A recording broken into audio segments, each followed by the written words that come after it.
Well, hello, model car fans. Welcome to the Muscle Car Modeler. My name is Ral. And this week's build here, this is a Dodge Viper RT10. More specifically, this one's the 1995 issue from AMT. And it's one that I've had for a long time and been wanting to build it. And to my surprise, I haven't built a Viper before. This is my first completed one. It's been almost 30 years in the making. But the Viper is a car that I always thought was really cool. And I've been a Shelby fan for a long time, and love his story, especially the early story with the Mustangs.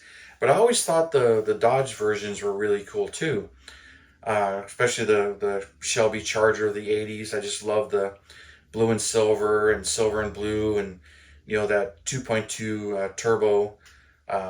Pretty cool car, and even the GLHSs and the Dodge Omnis of those things were just pretty potent, but they weren't much to really look at. I thought the Chargers were really cool, but the Omni slash Horizon, I liked those, and they were pretty cool, but definitely a subdued car that you wouldn't expect to blow your doors off. But that's what was going on at the time. But Carroll Shelby was helping Lee Iacocca back then, much like their Ford days, but now he worked for Dodge and he needed their help. But after all of that partnership, Shelby got kind of involved into helping them produce and build this car with the V10 engine, and naming it after another snake, a serpent, like Carroll Shelby's a cobra. This is the Viper. It's another snake of a different kind, but it had a lot of the same appeal, but 90s technology thrown into it. So one very cool car, and Shelby really wanted to have his own car, and even though this really wasn't designed by him, but it was a step in that direction. But he was consulted, and he had a lot to do with it. So there's a lot of like the original Cobra as far as in this, the original design, V10, raw power, no real electrical aids or anything. There's no traction control, manual transmission only, no automatics, and a lot of that stuff that went into the Viper, and just the flat out cool looks, and no roll up windows on this first gen body style. I always thought it was kind of weird classifying the Viper and its generations of body styles, where they kind of list 4 or 5, but I always considered this one and the GTS Coupe basically one design, but Vipers, they don't look at them that way. This is the first design, the RT10 Roadster. That was it. And then in '96, when they went to the GTS Coupe, with the side pipes disappearing and the rear exhaust, that is, to me, it's pretty much the same car, but it's not the same car. It's like a Generation 2 Viper. So to me, that's a bit confusing, but having that 400 horsepower V10 in there, which at the time was just unbelievable. There really wasn't anything that was 400 horsepower, or at least in '91, I believe, when this came out, or at least the concept car, when they raced it, used it as the pace car instead of the Dodge Stealth.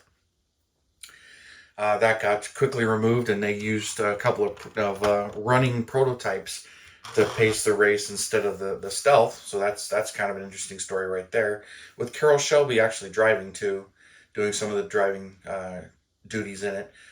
But at the time, the only thing that was close to it was the Corvette ZR1, which was a ton of money. It was like double the price of a Corvette to get the ZR1 option. But from '89 to '91, or '91, the ZR1 was still like 385 horse. I think it got the 405 horsepower rating in '92 or '93, when the Viper actually went into production in '92, but still 400 horsepower. But at the time, that was believed unbelievable to get back to a horsepower level of that range. Haven't had that since the '60s. So when the emissions really made the horsepower wars tank. So anyway, we'll get closer into this build. Let's take this outside, see this paint in the sun and everything, because I know it'll pop. I love this color. Unfortunately, it's the last of it I don't have anymore. This is Tester's British Racing Green Metallic, but it's Model Master paint that's been discontinued. but I did manage to have 2 bottles and then half a bottle still. So I had like 2.5 bottles in my stash when I went digging, because I ended up using all of it on this one and also my 69 Cougar that I recently showed you that I finished as well. So let's take this outside, get a look out in the sun, and come on back in. Well, here we are out in the Arizona sun, showing off this wonderful green that this British racing green from Testers, and on a very shapely car like this one with all the round edges. This thing just looks awesome. Just love the way this color glistens in the sun. And those taillights really pop in the sun too, with the bare metal foil behind them. Same with these marker lights.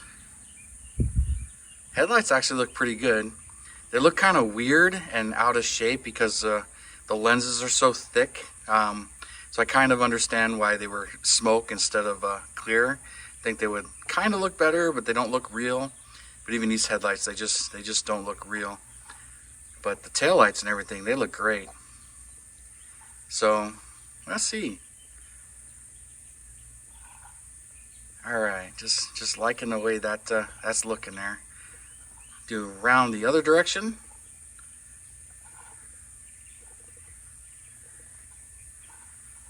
All right. That's looking awesome. All right, let's head back inside. Man, I can imagine how that looked out there in the sun. But all right, when it came to building this AMT kit, as I hinted before, and I've shown it on my channel before, this is the 1995 issue, and I started it back then. So this is technically a stalled project for almost 30 years. And it's kind of hard to say that. When it was stalled, I had some issues with it. I lost some parts over the years. I bought a parts kit.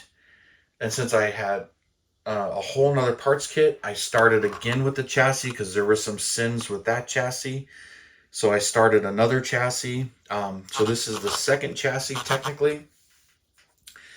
And painted it, and the engine. So most of this engine and the chassis were painted. Gosh, I would have to say 2005 maybe. So almost 20 years ago when I kind of restarted this, and my skills have gotten better. My original chassis was all brush painted, where this is airbrushed. But some of my sins from back then, this is a molded in yellow version. And that's also why I got 2 hoods here. So most of this chassis is a yellow version, but I didn't do a real nice job cleaning and degreasing the mold release or whatever on this one, because I painted this one in Testers paint, and I swear anywhere you touched it, it just scratched and came right off, and the yellow was visible. So there's a ton of little touch-ups here where I was trying to blend it in. I had parts that would keep popping off, and I'd have to re-glue them. Glue joints were letting go. I used super glue, but a lot of this is twisting and flexing and making fit, and things just weren't lining up. So it's a build that fought me every step of the way, and even now.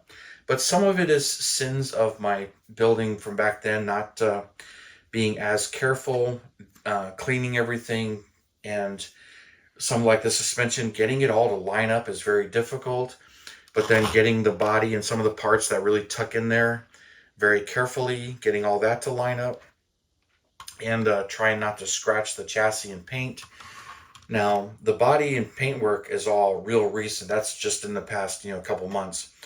But I stripped the paint carefully on that, did the body work on it, primer, paint, clear, foiled the emblems as I kind of showed in that other video. It's bare metal foil on that emblem and also on the nose. And I changed out the headlights for clear ones. The box art car has smoked lenses, so the AMT GTS kit had the clear ones and clear down here, but they didn't fit. So that's actually just white glue for lenses in there that I filled it in and let it dry and clear, which took a couple of applications and let it dry. Blacked out the underside of the hood. That's just all brush painted, but that came out better, and it kind of matches some of the patina. Then since I had 2 kits, since they have the hood hinges, but stationary. I glued them on here, and then you can mount them. It's kind of hard to get it past that radiator hose, but you can put this in here and get the hood in its upright position, but getting it in those spots. There we go. I think I just got it. So, it's pretty cool with the hood up in position right there, but you can't fold it up and down. And even the sides here, they curl around the sides here. So when you put the hood on and off, you're pulling it on and off, which created some of the scratches and flaking the paint off of there. So, and painting the turn signal lenses back there and the Viper decal, and even this rear bumper is one piece. There's a piece here that you mold in, so molded all that in and painted it, and it came out really nice. But getting all this stuff to fit together, and you literally have to assemble the back of the body, get it all in there, get the interior in there, get it all fitted. Then you get the hood here where you want it, and then you try and get the bumper to glue on and line up. So, at first I thought you could get the bumper lined up, but the trick is really to get the body on, get the hood on, to get the bumper lined up, because you can kind of move it around just a little bit. But, the wheels are tilted at different angles, and there's a lot of things going on here that didn't come out as nice as I would like them to. But at the same time, this is generations of skill level here. So, like I mentioned, a few sins of my build, but I'm really happy with it. It's very nice. It came out the way I kind of wanted it to. Just show you the interior on that. I went with the brown and black, with the mostly black dash and brown accents.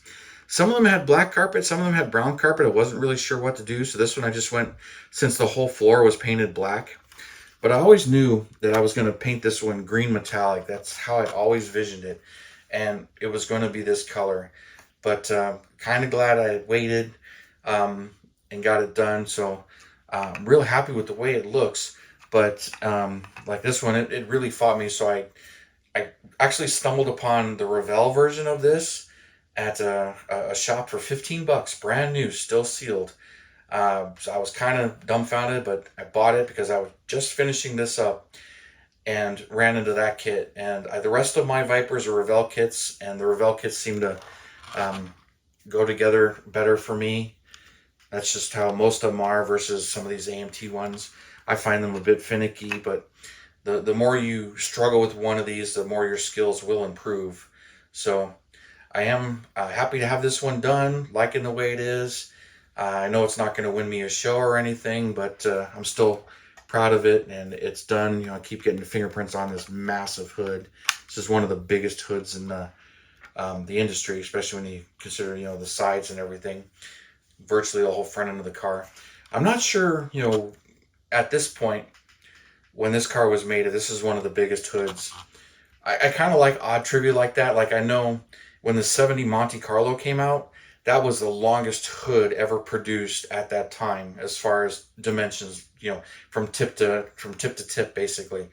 It was one of the longest, and being based on a Chevelle, that's 8.5 inches longer than a Chevelle, as far as the front end was stretched for the Monte Carlo. But anyway, I'm getting off topic. But you guys, I just wanted to show this one to you.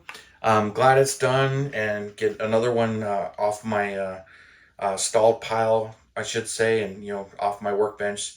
So this one's done. I'm real happy with it, and it could be better, but I'm not complaining.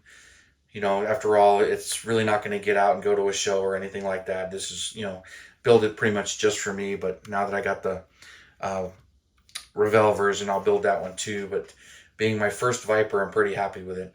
But anyway, you guys, thank you for tuning in, subscribing, and all your comments and everything. I really do appreciate you guys. And you have a wonderful weekend, and I'll see you next time.